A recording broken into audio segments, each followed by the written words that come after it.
What drove a wealthy plantation owner to place his own daughter under the complete control of an enslaved man?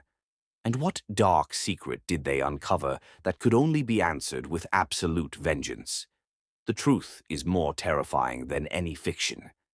Our story begins in the spring of 1841 in the oppressive heat of Colleton County, South Carolina. Silas Rutledge, a plantation owner desperately climbing the social ladder, made an announcement that scandalized the entire county. He declared he was placing his 28-year-old daughter, Catherine, a woman known for her illness and instability, under the complete and total authority of an enslaved man named Ezekiel Cross. This was not for medical care or companionship. In every way that mattered, except on paper, Silas Rutledge was transferring ownership of his white daughter to his black property. The white society was aghast. It was an unthinkable act, but they had no idea that this was not an act of desperation, but a calculated move in a much darker, hidden game. By November of that same year, Catherine's body had been transformed in shocking ways. 13 prominent men were dead, and Cypress Grove Plantation was nothing but ash and memory. What pact was forged between the plantation owner's daughter and the enslaved man? What did he do to her that terrified everyone who witnessed it? And what did they discover in the cellar that demanded such a fiery, final justice?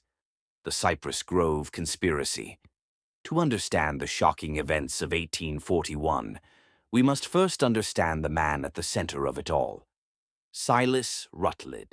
He owned 800 acres and 58 enslaved people, wealthy by most standards, but still an outsider looking in at the true elite of Colleton County. He was a man consumed by ambition, his hair prematurely gray, his temperament as cold as his calculations. His daughter, Catherine, was the key to his predicament. For years, she had been diagnosed with hysteria and female nervous disorders. By 1841, she was heavily medicated, weighed over 260 pounds, and was known for violent fits. Society whispered about poor Silas and his mad daughter, but her condition was not born of natural illness. It was a carefully constructed prison. What no one knew was the truth. At the age of 12, Catherine had witnessed something unspeakable in the cellar of her own home, a secret so monstrous that her father had spent the next 16 years medicating and gaslighting her into forgetting. Visuals. A reenactment of a young Catherine witnessing a shadowy ritual, then of her being forced to take medicine. Narrator. The catalyst for the strange announcement was a secret society known only as the Brethren of the Harvest. Silas was a member. This group comprised of 13 of the county's most powerful men, judges, reverends, bankers, mixed old European pagan rituals with perverted spiritual beliefs stolen from the enslaved. They believed in blood sacrifice to strengthen the land and in the literal consumption of the weak by the strong. They were monsters who believed they were gods. Silas was in deep financial debt to the Brethren. The letter he received offered him a way out. A demonstration of loyal, he would publicly place his daughter under the authority of an enslaved man, humiliating himself and her, but proving his absolute commitment to the Brethren's twisted ideals. In return, his debt would be forgiven. He chose his power over his daughter's dignity. He agreed. Visuals, a document with a sigil of a scythe and wheat. A portrait of an intense-looking Ezekiel Cross. The enslaved man chosen was Ezekiel Cross.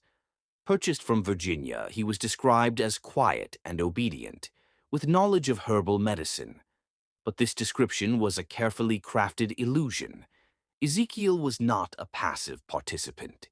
Years earlier, Silas Rutledge had sold Ezekiel's wife, Sarah, and his 2 young children, Benjamin and Ruth, to a brutal plantation in Alabama. It was a casual act of cruelty, done simply to prove his ruthlessness to the Brethren. Ezekiel had learned they had all died within months. His placement at Cypress Grove was no accident. For 2 years he had maneuvered, getting himself sold from plantation to plantation, gathering information, waiting for his chance at revenge. He carried with him a small piece of paper bearing the names of his family. For Ezekiel, justice would require patience and a willingness to become as ruthless as his enemies. When Ezekiel first entered Catherine's darkened, medicine-fogged room, he saw not madness, but poisoning. He saw a kindred spirit, a person who had been systematically broken by the same man who had destroyed his family. He spoke a dangerous truth that cut through the fog of drugs. What if the doctors are wrong? What if everything you have been told about your condition is designed not to help you, but to keep you controllable? Visuals: Catherine and Ezekiel talking intently in her room. Catherine's eyes clearing as she understands. In that moment, an unbreakable alliance was forged. Catherine confessed that her madness was a rational response to witnessing the Brethren's rituals in the cellar. She had seen murder and cannibalism. She wanted them all dead. Ezekiel agreed to help her regain her strength and her mind, not out of kindness, but for a shared burning goal: vengeance.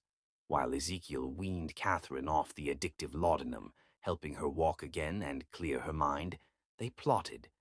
Catherine revealed her greatest weapon, a hidden journal where she had coded the Brethren's activities for years.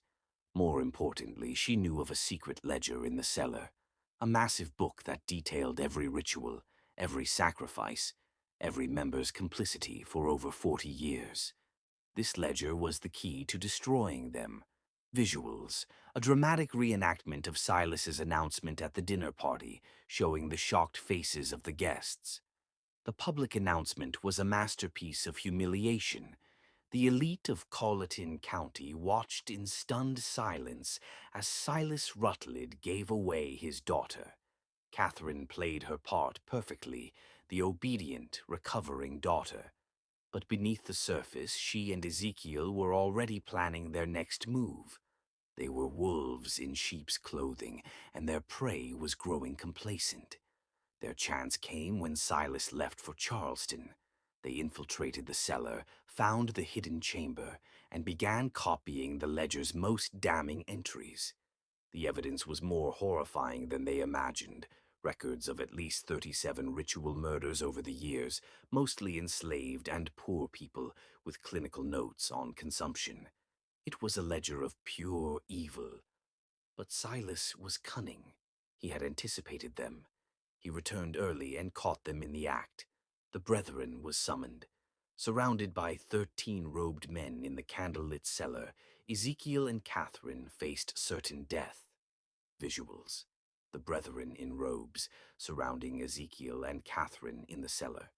Faced with execution, Silas offered Ezekiel a Faustian bargain: join the Brethren as an associate, participate in their next ritual, and he would help Ezekiel get revenge on the Alabama planter who worked his family to death. Refuse, and both he and Catherine would die. To save her, Ezekiel appeared to agree. Catherine was to be sent away to Philadelphia for her safety. But this was a double bluff. Catherine never left.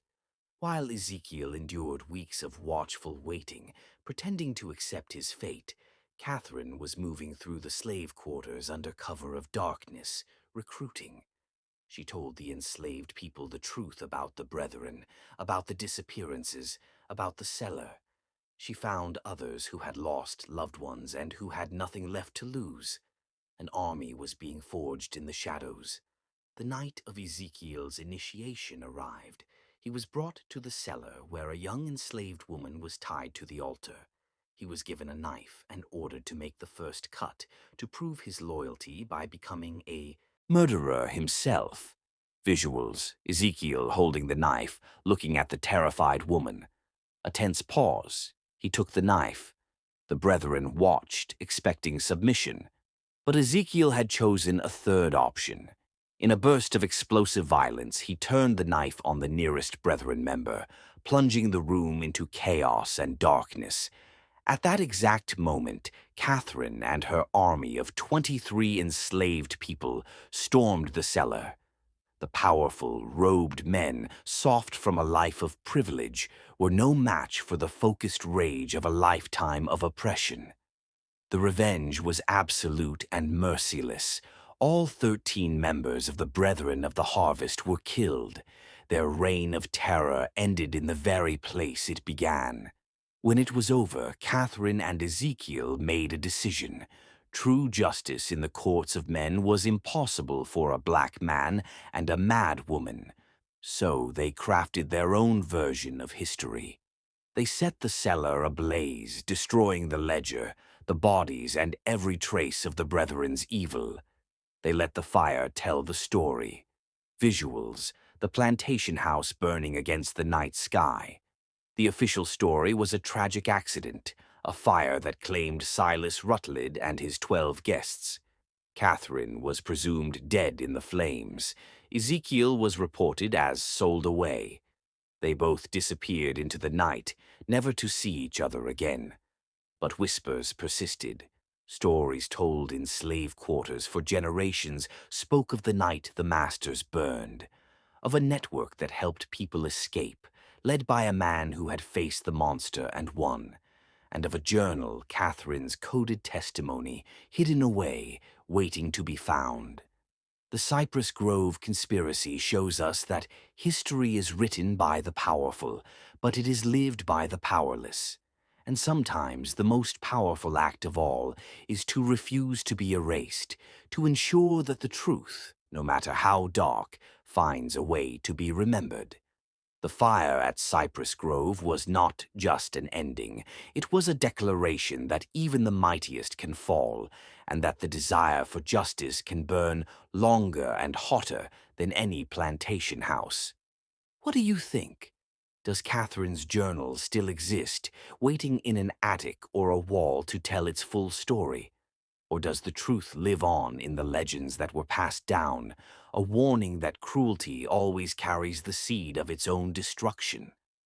Share your thoughts in the comments below. If you were captivated by this dark chapter of history, subscribe to Rise of the Greats, hit the notification bell, and join us as we continue to unearth the stories that shaped our world.